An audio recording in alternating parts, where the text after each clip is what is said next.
At maraming salamat sa Panginoon. At muli, ako'y nakarating sa inyong kalagitnaan sa kanyang traveling mercies at makapiling ng mga kapatid dito sa Molino.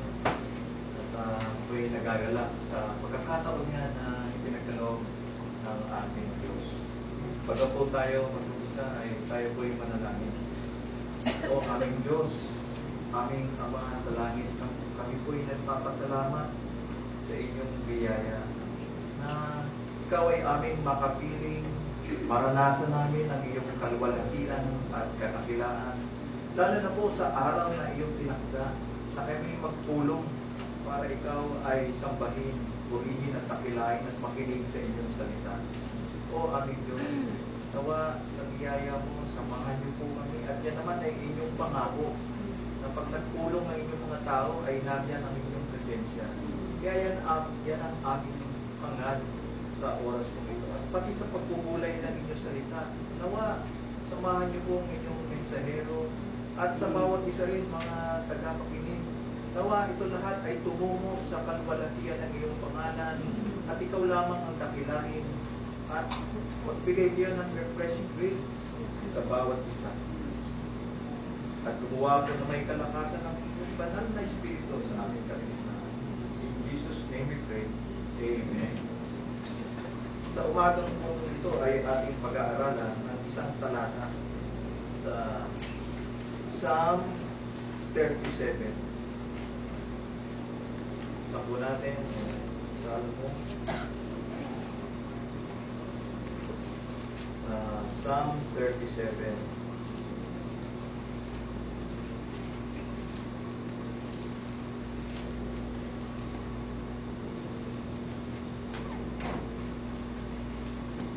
Ang partikular na talata na ating pagtutuunang pansin ay ito pong verse 4. Delight yourself in the Lord, and He will give you the desires of your heart. Ito ang ating pagtutuunang pansin. Sabi nga sa Tagalog, magpakaligaya ka naman sa Panginoon at bibigyan kanya ng nasa iyong puso. Ngayon, pag-aaralan po natin sino ba ang ating Panginoon? Sino ba ang ating sinasamba? Ang kahulugan ng talata. In verse 4 na yan. Tapos, do you delight in the Lord? Katanungan o how do we delight in the Lord? At application sa dulo ng ating pag-aaral. So itong ating talata ngayong umaga, magpakaligaya na naman sa Panginoon. Delight in the Lord. At bibigyan kanya ng nasa iyong puso. Pero bago tayo talakayin natin ang talatang yan, tanungin natin, sino ba ang Diyos na ating sinasamba? Sino ba ang Diyos na pinapahayag sa pulpito ito? Sino ba ang Diyos na pinapaniwalaan natin? Ang pinapaniwalaan natin, mga kapatid, mga kaibigan, ay ang Diyos ni Abraham, Diyos ni Moises, at Diyos ni Jacob. Siya ay buhay na Diyos. Walang panimulat, walang katapusan. Hindi siya isang idolo na gawa sa metal o kahoy o bato. Siya ay buhay. Makapangyarihang Diyos. Makapangyarihan sa lahat. At siya ay Espiritu. At dapat sambahin sa Espiritu at katotohanan. Siya nga ay Diyos na makapangyarihan sa lahat. Kaya niyang gawin ang lahat ng mga bagay na ayon sa kanyang kalooban na ikinalulugod niyang gawin. At ang kanyang ginagawa ay ayon sa kanyang katangian at kalooban. Siya ay soberano sa lahat. Siya ang pinakamataas. Siya ang pinaka-supreme being. Ang lahat ng kanyang mga ginagawa at gagawin ay walang makakahadlang Walang makakahadlang sino man. Lalo na sa mga kanyang layunin, walang makakahadlang. Perpekto siya at hindi nagbabago. At dapat lamang na lubos nating pagkatiwalaan. Wala siyang kaparis o kapantay. Walang maihahambing sa ating Diyos na si Yahweh.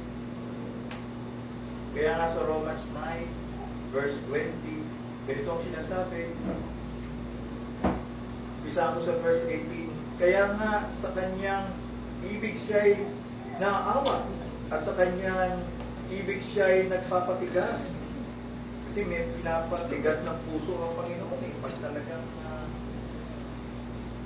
patuloy sa kasalanan at maawain din ng Diyos.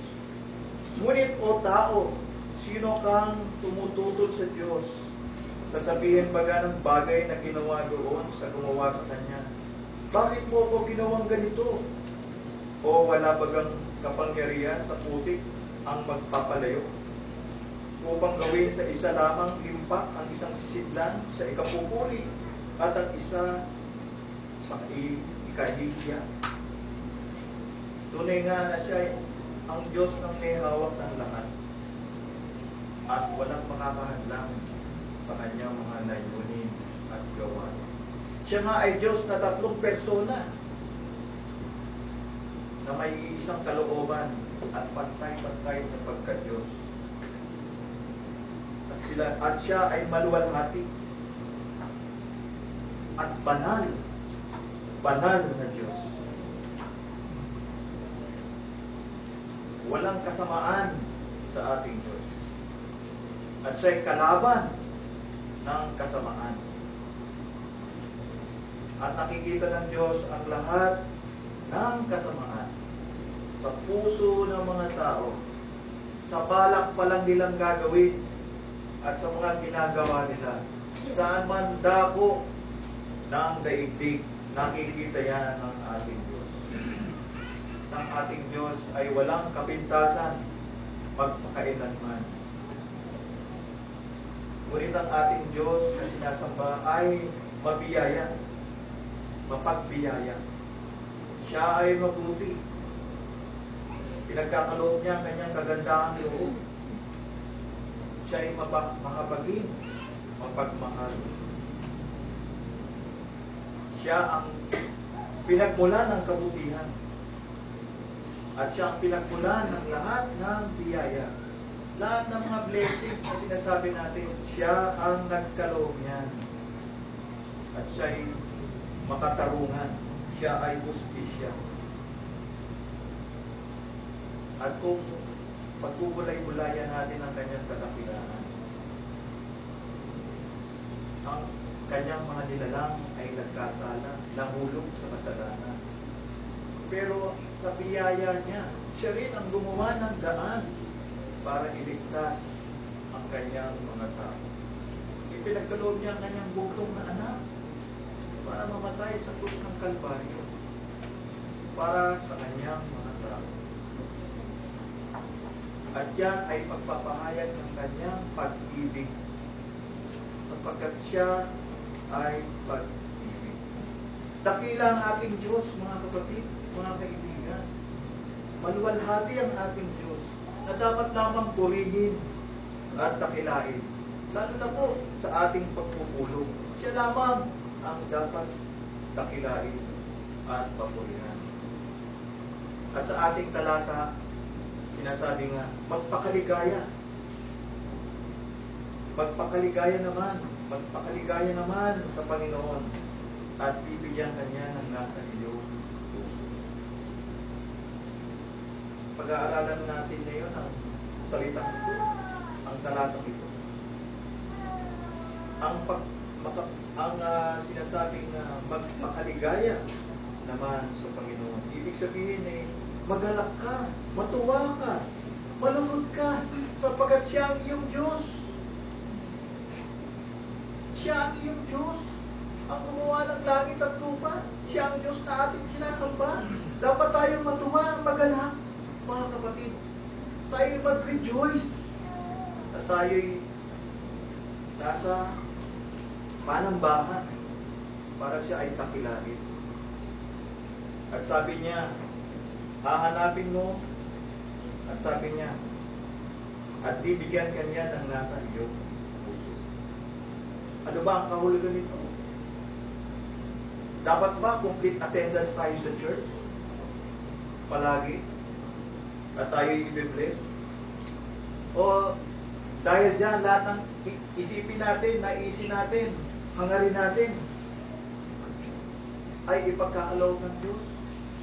Hinangad natin magkaroon ng bagong bahay, bagong sasakyan, magkaroon ng bank account na may laman,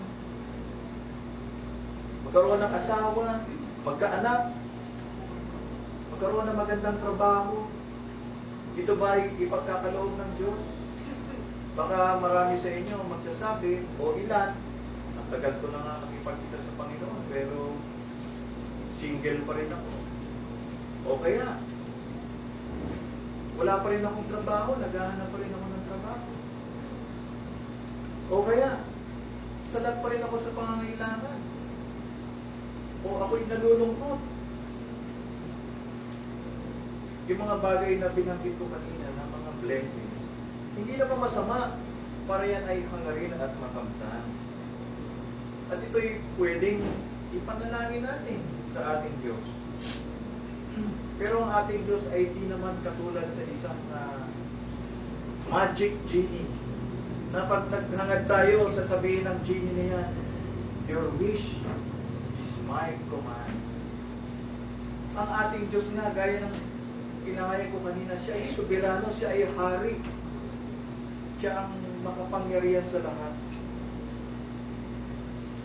Bagaman kataas-taasan ng ating Diyos, tayo mula sa alabok lamang, pero itinuring niya tayong mga anak.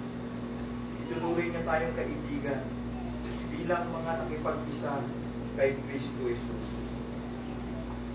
Sabi nga sa James chapter 22, verse 23, at natupad ang kasulatan na nagsasabi, at si Abraham ay sumampalataya sa Diyos, at yooy ibinilang na katuwiran sa kanya, at siya ay tinawag na kaibigan ng Diyos. Sabi ni Jesus sa John chapter 15, verse 15, hindi ko na kayo tatawaging mga alipin, sapagkat hindi nalalaman ng alipin kung ano ang ginagawa ng kanyang Panginoon. Ngunit, tinatawag ko kayong mga kaibigan, sapagkat ang lahat ng mga bagay na narinig ko sa aking Ama ay mga ipinakilala ko sa inyo. Ang dakilang Diyos ay kaibigan natin. Hindi ba kayo nagagalak dyan, mga kapatid? Kung ating pagbubulay-bulayan niya. Pero tayo lumalapit sa Kanya na may pagpapakumbabang loob, with reverence, with awe. At siya'y ating Ama.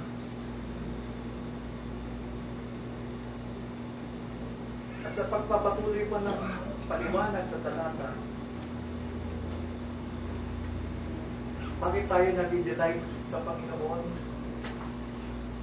Dahil sa pag-ibig natin sa ating Diyos, kaibigan natin siya, Ama natin siya, hinahanap natin ang ating kaligayahan, ang ating kagalangan, na tayo'y malugod sa ating Diyos. Na nais nating lumakad sa Kanyang presensya. Nais nating kasama ang Diyos sa lahat ng ating gawain. Nais nating sundin ang Kanyang mga kautusan at tagubilin. At dahil sa ganyan ang ating mga layunin, kaisipan, damdamin, umaayon, inuhubog ang ating mga hangarin, layunin, naisip, ayon sa salita ng Diyos, ayon sa Kanyang kalooban. Kaya ang ating mga kahilingan ay mga nararapat lamang. Kaya ito'y ibibigay ng ating Diyos.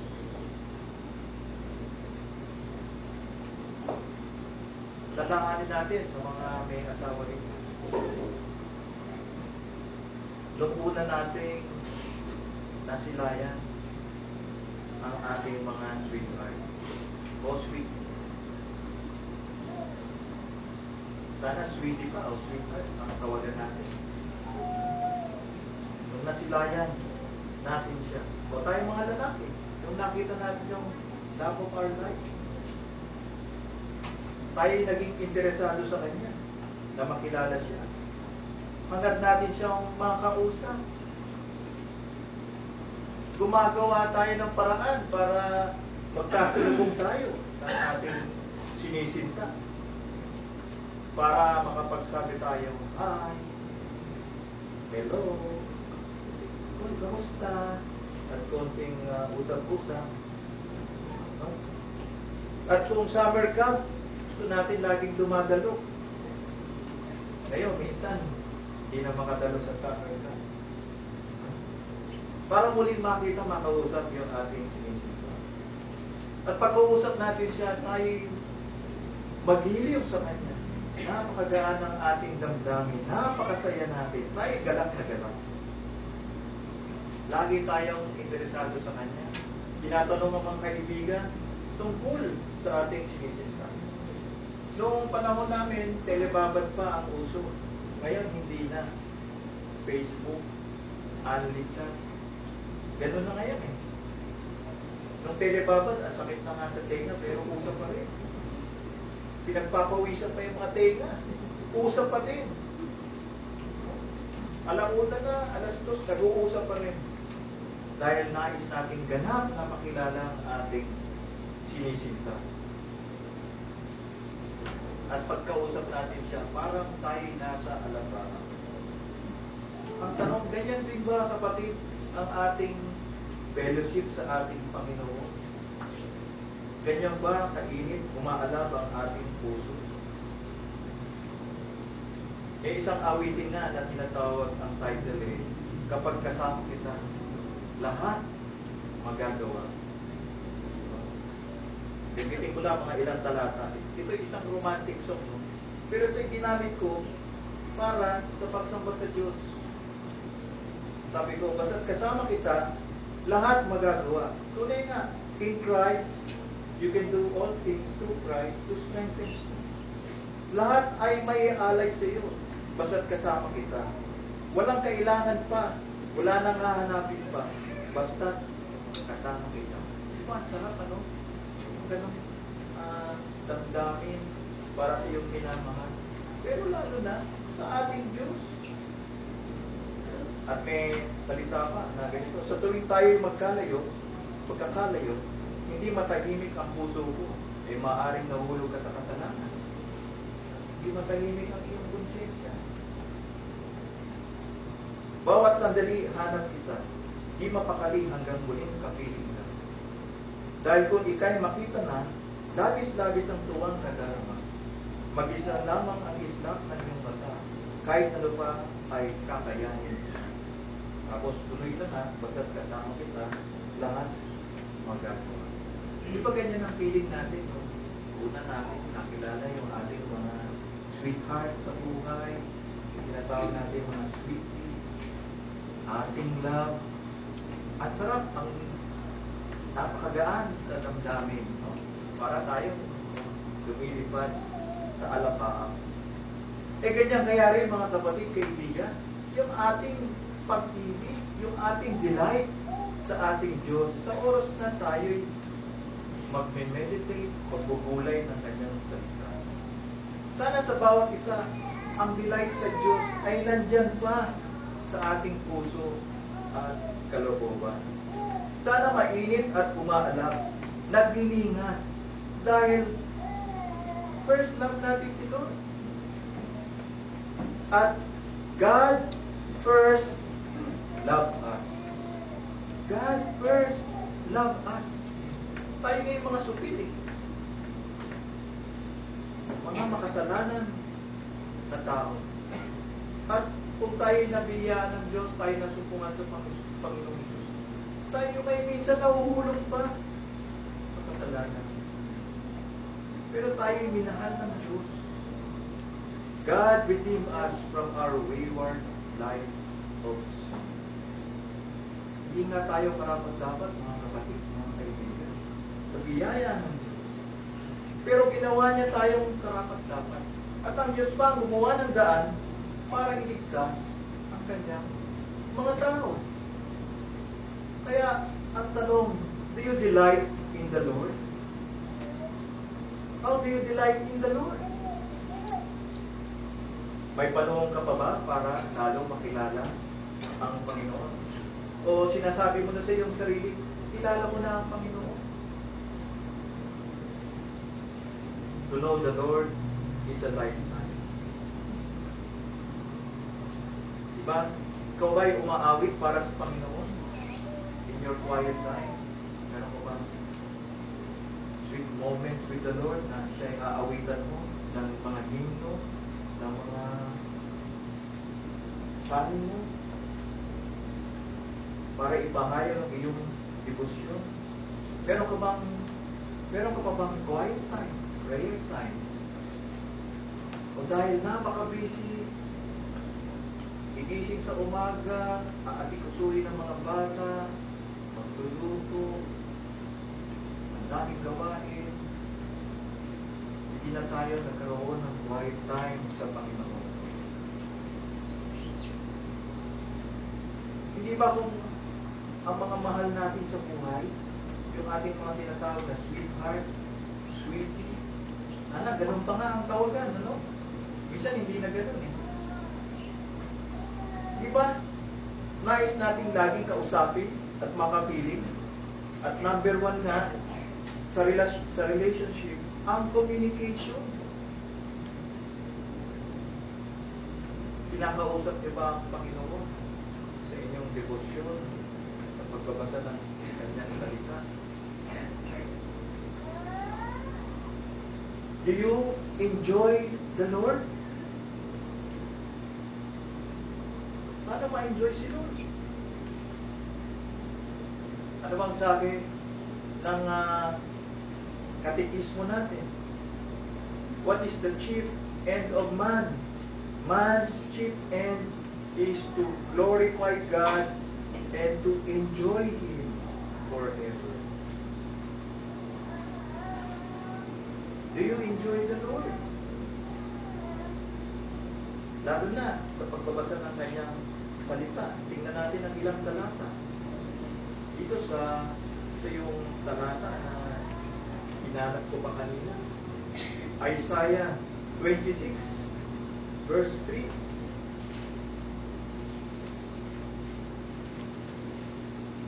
Sabi dito, the steadfast of mind thou wilt keep in perfect peace because he trusts in thee. So, sundan pa natin sa verse 4. Trust in the Lord forever. For in God, the Lord, we have an everlasting rock.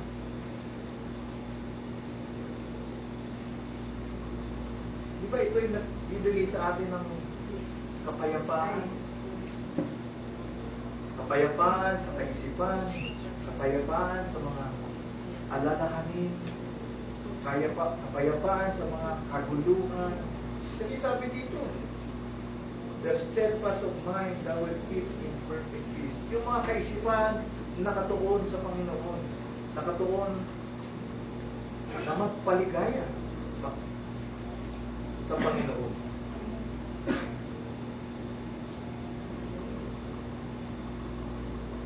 Tingnan pa natin sa Psalm 146 verse 1 to 10.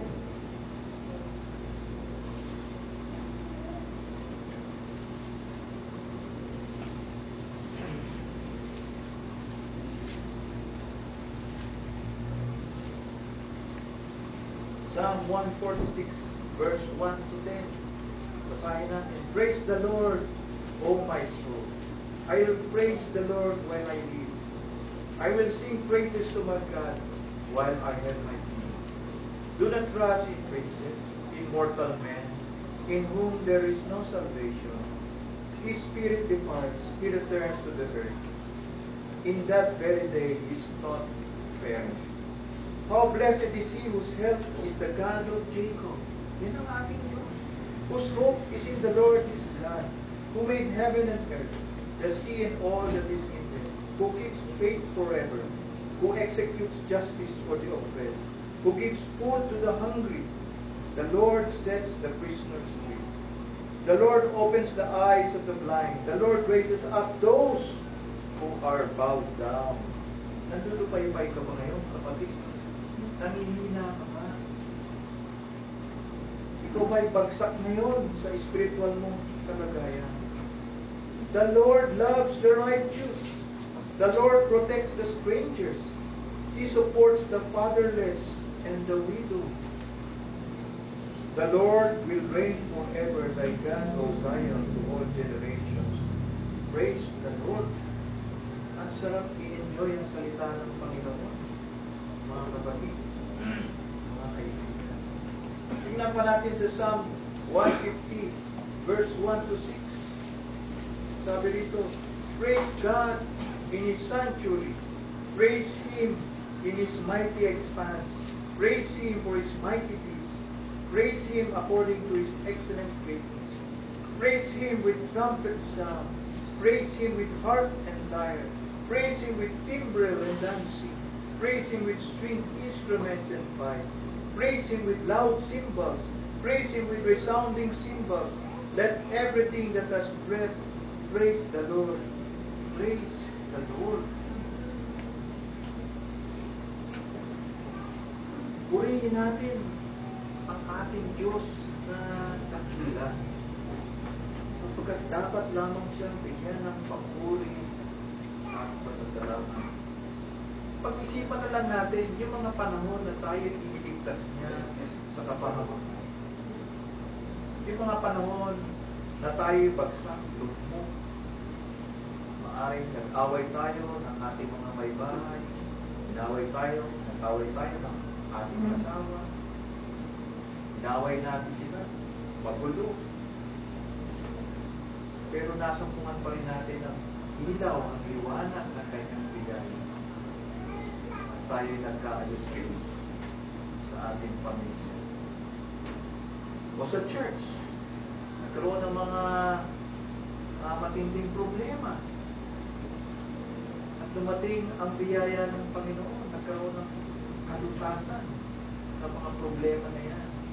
At tayo nagalak, nag-rejoice sa mga bagay na yan.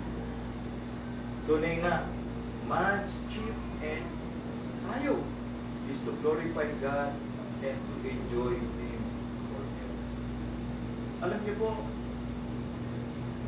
maraming tao nakabase ang kanilang kaligayahan sa karanyaan, kayamanan, estado sa buhay, kapangyarihan, o sa pagiging religyoso, o nagagalak sa mga temporal na bagay dito sa sanlibutan.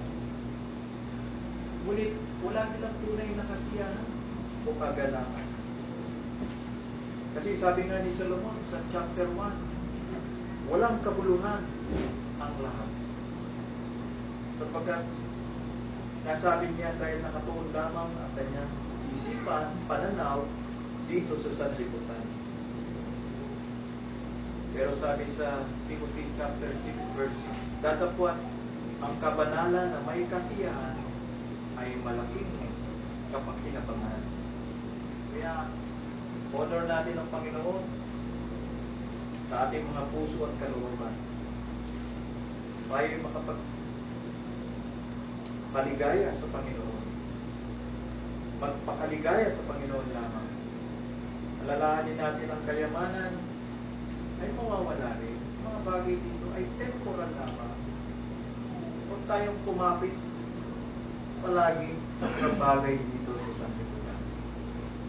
Sabi nga sa Psalm 34 verse 8, O inyong tikman at tingnan ninyo na ang Panginoon ay mabuti. Mapalad ang tao na nanganganlong sa Kanya. Taste and see that the Lord is good. Sapagkat ang Panginoon lamang ang nagbibigay ng tunay na enjoyment sa buhay. Siya lamang ang nagbibigay ng kagalakan sa ating mga puso. Kaya nga, sabi ng talasa sa Philippians chapter 4 verse 13, I can do all things through Him who strengthens me. Lahat ng mga bagay ay aking magagawa doon sa nagpapalakas sa akin.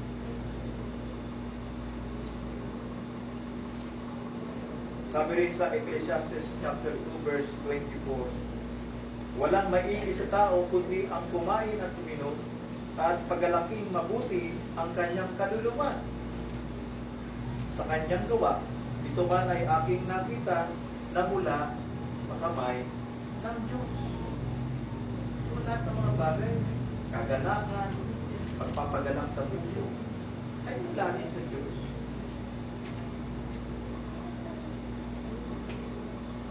At kung tayo ngayon nagmamahal sa Diyos, ang communication is number 1 sa isang relasyon.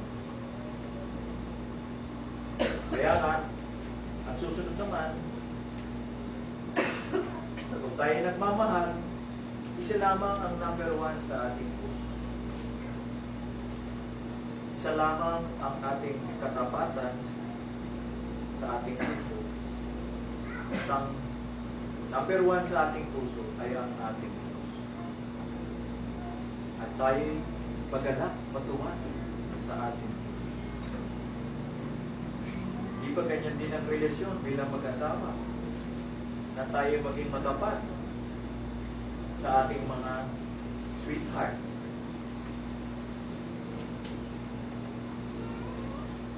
At siya'y binibigyan natin ng importansya.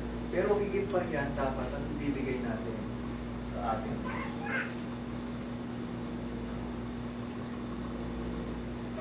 Pero, sabi nga sa 1 John chapter 2 verse 15 to 17, sabi dito, huwag ninyong ibigin ang sanglibutan, ni ang mga bagay na nasa sanglibutan. Kung ang sino man ay umiibig sa sanglibutan, ay wala sa kanya ang pag-ibig ng Ama.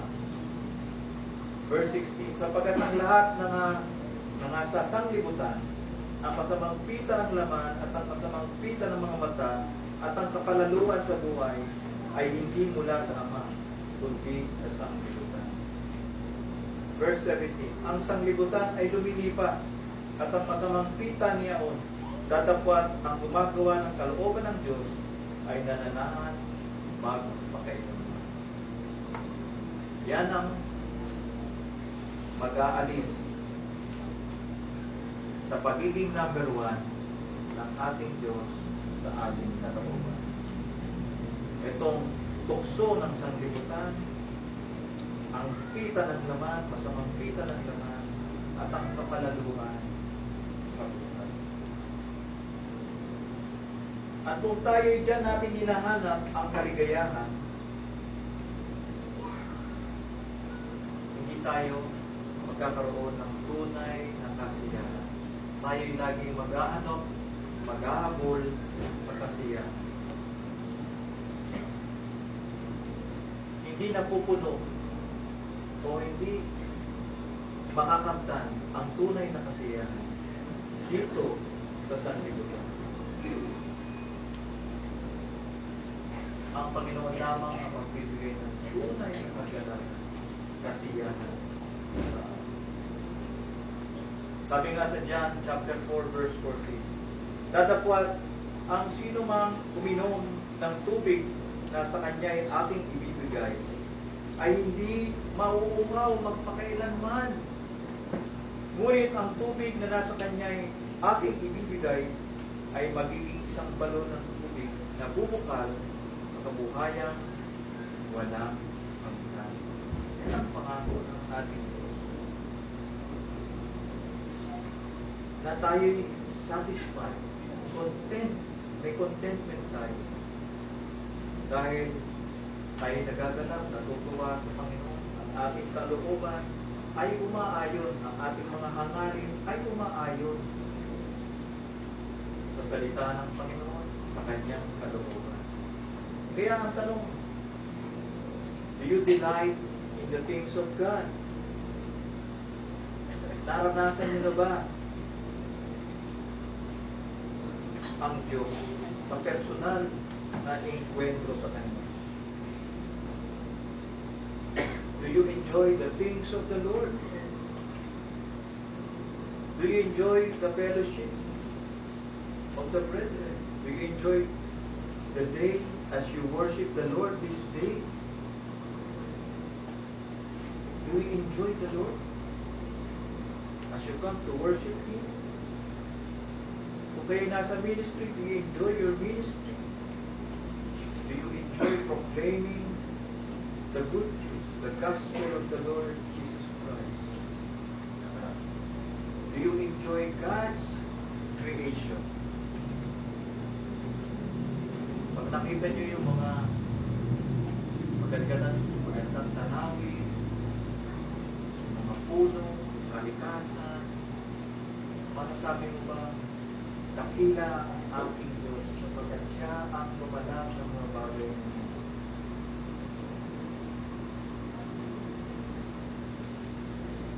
Pinapasalamatan ba natin siya sa mga biyaya ating natatanggap? Do you enjoy the Lord? So, sana nakita natin, mga kapatid, mga kaibigan, na tayo'y magpakaligaya sa Panginoon. At kung tayo'y nagpapakaligaya sa Panginoon, nagpupulay tayo ng Kanyang salita, hinuhubog ang ating kaisipan ayon sa Kanyang salita, ang ating mga hangarin na isip ay umaayon naman sa kalooban ng Panginoon. Kaya, ang ating mga hangarin ay yung mga nararapat lamang. At dahil dyan, sa biyaya ng Diyos, pagkakaloob niya, ang ating mga panalangin at ang ating mga naisip. Sapagkat tunay na dakila ang ating.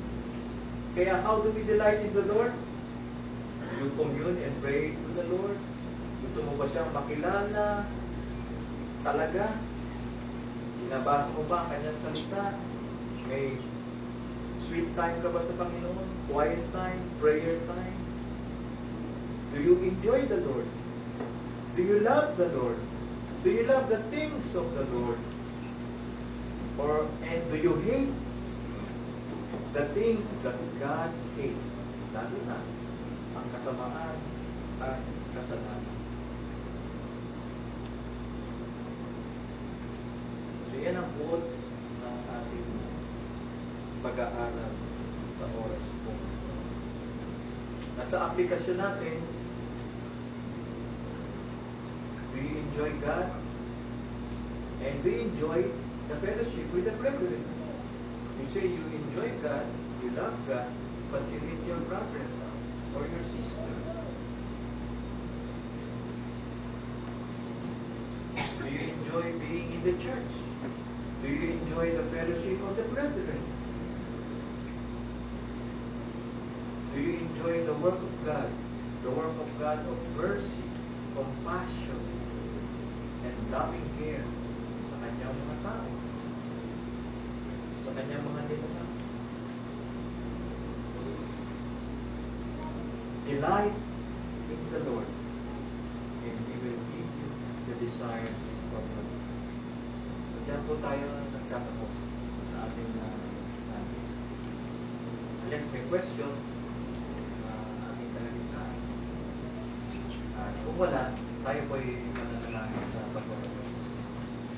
O aming Diyos, aming Ama sa langit, maraming salamat sa inyong salita na nagbibigay ng gabay, patnubay sa amin. O Diyos, nawa, we will always delight in you, O Lord. And we give you thanks and praise for everything that you have given us through Christ our Lord.